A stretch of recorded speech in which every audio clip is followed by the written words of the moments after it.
Hello everyone, myself Samiksha Sudhir Rao Sabane, the student of Sri Shivaji Science College Amravati Department of Chemistry. I am delivering my seminar topic on photoelectric effect. We know that the light has dual nature. The phenomenon of interference and diffraction, etc., can be explained on the basis of wave theory of light, whereas the phenomenon of photoelectric effect component effect can be explained on the basis of particle theory of light. The photoelectric effect.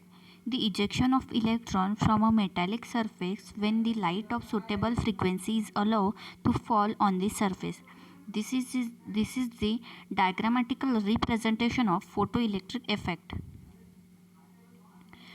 Typical experimental setup where we can see the incidence light, emitter, collector, vacuum tube, ammeter, power supply. Incident light trigger the emission of photon, which is electrons, from the cathode. Some of them travel toward the collector, which is anode, with an initial kinetic energy.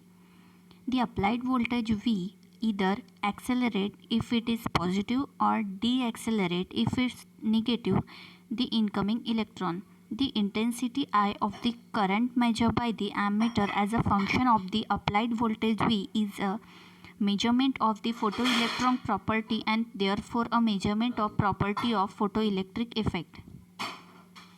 How to understand the photoelectric effect?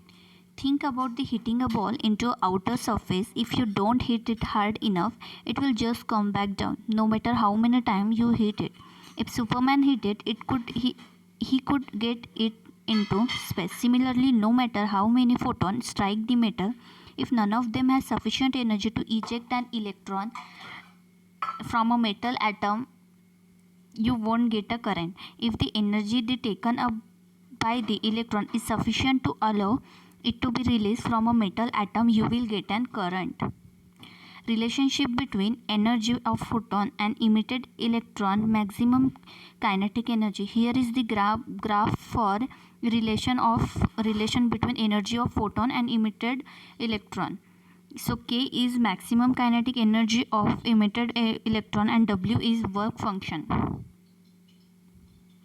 Law of photoelectric effect. Photoelectric effect is directly proportional to intensity. If the frequency of incidence light is less than the threshold frequency, there are no electrons ejected, no matter what is the intensity. The maximum kinetic energy of the electron depends on the frequency of incident light. The electrons were emitted immediately, were no time of lagging. Einstein's equation. Km is equals to E minus W. Ke is equals to h mu minus h mu naught. Half m mu square max is equals to h in bracket mu minus mu 0. Km is maximum kinetic energy, Ke is energy of photons, and W is work function of metal. Einstein equation is m is equals to tan theta. Here is the diagrammatical representation of the use of photoelectric effect. Thank you everyone.